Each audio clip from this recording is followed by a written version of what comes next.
Telangana PCC అధ్యక్ష పదవి పైన సస్పెన్స్ కొనసాగుతుంది. అయితే ఇప్పటికే పీసీసీ అధ్యక్షుని నియమించాలని చెప్పేసి హైకమాండ్ భావించినప్పటికీ కూడా దాని మీద కొంచెం ఇంకా చర్చలు జరుగుతున్నాయి. దీనికి సంబంధించి నిన్ననే రేవంత్ రెడ్డి, ఉత్తమ్ కుమార్ రెడ్డి అలాగే బట్టి విక్రమార్క ఢిల్లీ చేరుకున్నారు. ఢిల్లీ చేరుకొని దాదాపు 2 గంటల పాటు సుదీర్ఘంగా మల్లికార్జున ఖర్గేతో అలాగే రాహుల్ గాంధీతో సమావేశమయ్యారు. సమావేశమైన తర్వాత కొంతమంది పేర్లను వాళ్ళకి సిఫార్సు చేశారు. వాళ్ళకి సిఫార్సు చేసిన తర్వాత వాళ్ళు ఒక ఇద్దరిని ఎంపిక చేసినట్టు అర్థమవుతుంది. ఆ ఇద్దరిలో ఎవరు పీసీసీ చీఫ్ అవుతారనే దాని మీద కొంత ఉత్కంఠ అయితే నిలబడుతుంది. ఎందుకంటే పీసీసీ చీఫ్ పూర్తయిన తర్వాతే మంత్రివర్గ విస్తరణకు సంబంధించి కూడా ఒక చర్యలు తీసుకోవాలని చెప్పేసి కూడా భావిస్తున్నారు.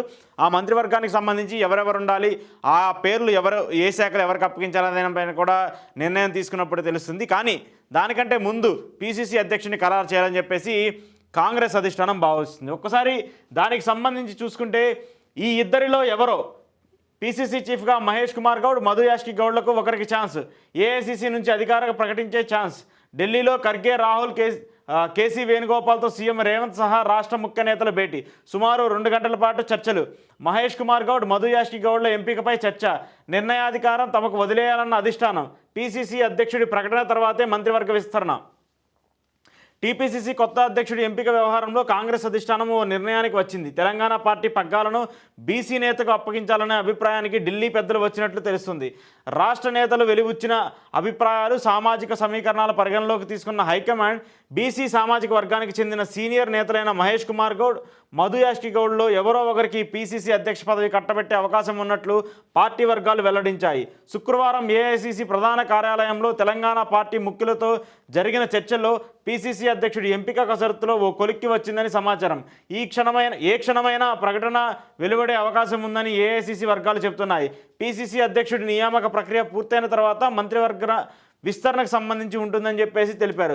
జిల్లాల వారీగా ప్రాతినిధ్యం, సామాజిక సమీకరణాలు, పార్టీలో పనిచేసిన అనుభవం ఆధారంగా కొత్త మంత్రులపై నిర్ణయం ఉంటుందని చెప్పేసి సమాచారం. అయితే గతంలో మనం ఏదైతే చెప్పుకున్నామో ఆల్మోస్ట్ బీసీలకు సంబంధించి ఒకరికి పీసీసీ అధ్యక్షుడి పదవి ఇవ్వాలని చెప్పేసి డిసైడ్ అయ్యారు. ఆ ఒక్కరు ఎవరనేది మాత్రం కొంచెం సస్పెన్స్గా ఉంది.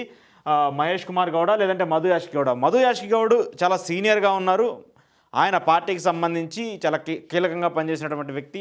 10 ఏళ్ళు బీఆర్ఎస్ పార్టీ అధికారంలో ఉన్నప్పటికీ కూడా పార్టీలు మారకుండా ఆయన మీద ఎన్ని ఇబ్బందులు పెట్టినా, ఎన్ని కుట్రలు జరిగినా కూడా ఆయన పార్టీ కోసం నిలబడి ఉన్నటువంటి వ్యక్తి. అయితే గత ఎన్నికల్లో ఎమ్మెల్యేగా పోటీ చేశారు. పోటీ చేసినప్పటికి కూడా ఆయన ఓడిపోవడం జరిగింది. అయితే మధు యాష్కి, రాహుల్ గాంధీకి ఎక్కువగా సన్నిహిత సంబంధాలు ఉంటాము. ఆయనకి ఎక్కువగా ప్రోత్సాహం అందించడం కూడా చూస్తూ ఉన్నాము. ఒకవేళ ఆయన గెలుచుంటే మంత్రి క్యాబినెట్లో ఉండేవాళ్ళు కాబట్టి ఇప్పుడు ఆయన లేకపోవడం, ఇప్పుడు ఓడిపోవడం వంటి ప్రాధాన్యం జరిగింది కాబట్టి ఆయనకి పీసీసీ అధ్యక్ష పదవి ఇవ్వాలని చెప్పేసి కూడా ఒక ఆలోచనలో ఉంది. దాంతోపాటు రాష్ట్రానికి సంబంధించినటువంటి సీనియర్ నేతలందరూ కూడా మహేష్ కుమార్ గౌడ్కి కూడా అవకాశం ఇవ్వాలని చెప్పేసి ఇక్కడ ఉన్నటువంటి వెల్లువెత్తుతున్నటువంటి డిమాండ్. ఆయన కూడా పార్టీకి సంబంధించి సీనియర్ నేతగా ఉన్నారు. ఆయన కూడా రాజకీయాల్లో అనుభవం ఉన్నటువంటి వ్యక్తి, కాంగ్రెస్ పార్టీకి ఎంతో కాలంగా కృషి చేస్తూ వచ్చినటువంటి వ్యక్తి. సో ఆయనకు కూడా అవకాశం ఇవ్వాలని చెప్పేసి తెలుస్తుంది. సో ఈ ప్రక్రియ అంతా పూర్తయిన తర్వాతే మంత్రివర్గ విస్తరణకు సంబంధించి కూడా ఒక క్లారిటీ తీసుకోవాలని చెప్పేసి కాంగ్రెస్ అధిష్టానం భావిస్తుంది. ఇప్పటికే 6 నెలలు పూర్తి చేసుకుంది కొత్త ప్రభుత్వం అధికారంలోకి వచ్చి. 6 నెలలు పూర్తి చేసిన తర్వాత కూడా చాలా శాఖలకు సంబంధించి మంత్రులను ఖరారు చేయలేదు. ఆ మంత్రులు అలాగే డిప్యూటీ స్పీకర్ ఎవరు ఉండాలి, అలాగే చీఫ్ విప్ ఎవరు ఉండాలి, దాంతోపాటు నామినేటెడ్ పదవులకు సంబంధించి, కమిషన్లకు సంబంధించి చైర్మన్లను ఎవరు నిర్వహించాలి అనే దాని మీద కూడా కొంత ఉత్కంఠ నెలకొన్నటువంటి నేపథ్యంలో దానికి సంబంధించి ఏం చేయాలనే దానిపైన కూడా చూస్తున్నారు. ఒకసారి చూసుకుంటే మంత్రివర్గ విస్తరణపై అస్పష్టత. రాష్ట్ర కాంగ్రెస్ ఉత్సుకతతో ఎదురు చూస్తూ మంత్రివర్గ విస్తరణపై ఏఐసీసీ పెద్దలు స్పష్టత ఇవ్వలేదు. తాజా భేటీలో మంత్రివర్గ కూర్పుపై అభిప్రాయ సేకరణ పరిమితమైన అధిష్టానం.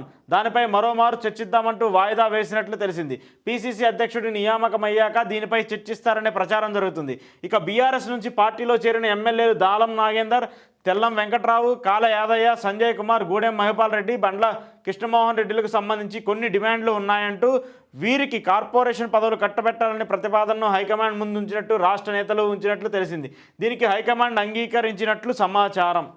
అంటే ఎవరైతే బీఆర్ఎస్ పార్టీ నుంచి కాంగ్రెస్ పార్టీలో చేరారో వాళ్ళు కొన్ని కండిషన్ల మీద కాంగ్రెస్ పార్టీలో చేరారు. దాంతోపాటు కొన్ని కమిషన్లకు సంబంధించి వాళ్ళకో లేదంటే వాళ్ళ అనుచరులు ఎవరైతే ఉంటారో వాళ్ళకు కూడా కొన్ని పదవులు అప్పచెప్పాలని చెప్పేసి కూడా కోరినట్టు తెలిసింది. సో అయితే వేరే పార్టీ నుంచి వీళ్ళకి ఎవరైతే వచ్చారో మంత్రి పదవులు మినహా చైర్మన్లకు సంబంధించిన వాటికి మాత్రమే అనుమతిస్తామంటూ కూడా చెప్పారు. దానికి సంబంధించి కూడా హైకమాండ్ కూడా గ్రీన్ సిగ్నల్ ఇచ్చినట్టు తెలుస్తుంది. సో ముందు పీసీసీ పదవి కన్ఫర్మ్ చేసిన తర్వాత దాన్ని ప్రకటించిన తర్వాతే వాళ్ళకి ఇవ్వాలని చెప్పేసి కూడా ఆలోచిస్తుంది. దీని మంత్రివర్గం పైన మాత్రము ఇది వచ్చిన తర్వాత ఒక 10 రోజులు లేదా ఒక 20 రోజుల్లో క్లారిటీ వచ్చే అవకాశం ఉన్నట్టు తెలుస్తుంది. సో ఏది ఏమైనప్పటికీ మరో 1-2 రోజుల్లో తెలంగాణకు సంబంధించి కొత్త పీసీసీ అధ్యక్షుడిని అధిష్టానం నిర్ణయించబోతున్నట్టు మనకు అర్థమవుతుంది.